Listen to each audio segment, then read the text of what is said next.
Dive into an 8-minute summary of the 1 hour The Bulwark podcast with Michael Strain, hosted by Charen on February 18, 2025. Discover how trade wars, myths about the middle class, and policy missteps are shaping our economy. Stay tuned for insights that could change your view on America's economic future. Here are the key takeaways from the podcast. Takeaway 1. Trade war consequences. The trade policies enacted during Trump's first term, particularly the trade war, had profound negative effects. Consumer prices rose because of tariffs on imported goods, making everyday items more expensive. This wasn't just about big businesses. It hit regular folks in their wallets. Manufacturing jobs didn't increase as promised. Instead, they decreased because higher costs made U.S. products less competitive globally. American farmers, for instance, lost significant markets, especially in places like Brazil, where they used to export their goods. To counter this, the government had to step in with massive agricultural subsidies, essentially bailing out farmers with taxpayer money.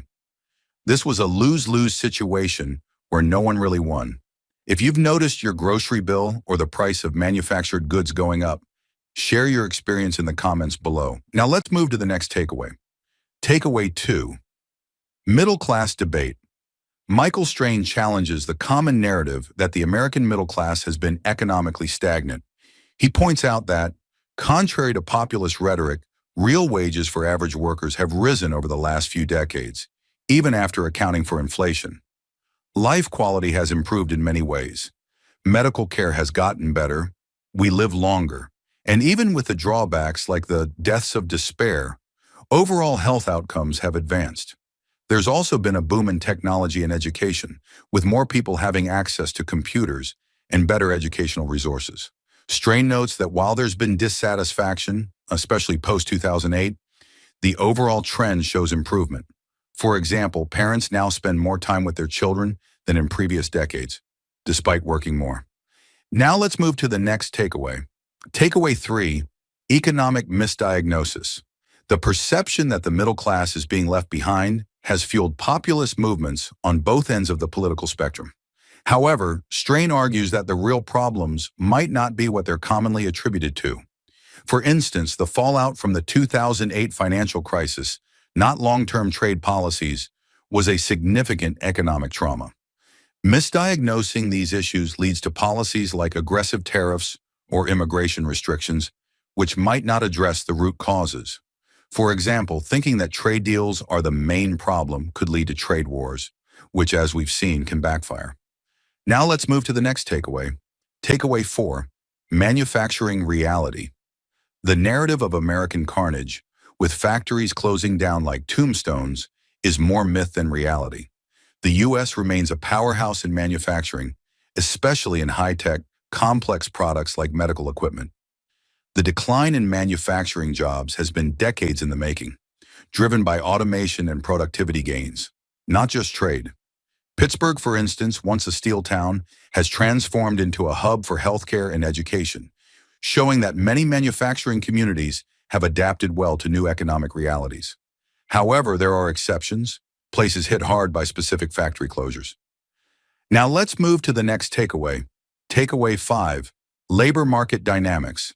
The labor market in the U.S. is incredibly dynamic, with millions of job changes monthly. When we talk about manufacturing job losses due to trade, they pale in comparison to the regular churn of the job market.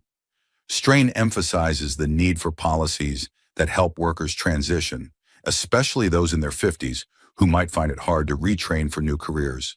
For example, federal job training programs have had mixed results but are improving. There's also the issue of geographic mobility. People are less likely to move for new job opportunities now, possibly because of a more comfortable lifestyle or attachment to local benefits. We're halfway through the video. Thank you for sticking with us this far. If you're enjoying it, please give us a thumbs up and share it in your WhatsApp groups. We'd love to hear your thoughts, so feel free to comment below. To see more videos like this, make sure to hit the subscribe button. Now let's continue with the video. Takeaway 6, institutional trust. The strength of institutions like the rule of law is vital for economic stability. Strain amusingly points out how even something as mundane as renting a car on a credit card relies on this trust. However, he expresses concern over potential threats to these institutions, particularly in a second Trump term, where there could be more challenges to court rulings or policy certainty. This uncertainty can freeze business investments and disrupt economic planning. Now let's move to the next takeaway. Takeaway 7, automation versus trade. Automation has been a bigger driver of manufacturing job loss than trade.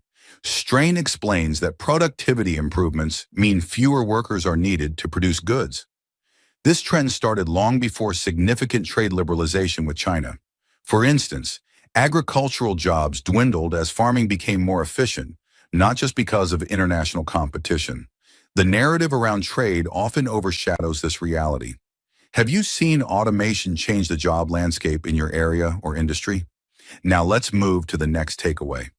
Takeaway 8, public policy and worker support. Public policy needs to evolve to support workers better, focusing on retraining and new job opportunities rather than just debating the cause of job loss. Strain discusses how job training programs have become more effective over time, but there's room for improvement. Policies should be crafted to help workers navigate economic shifts, whether due to technology, trade, or other factors. Now let's move to the next takeaway.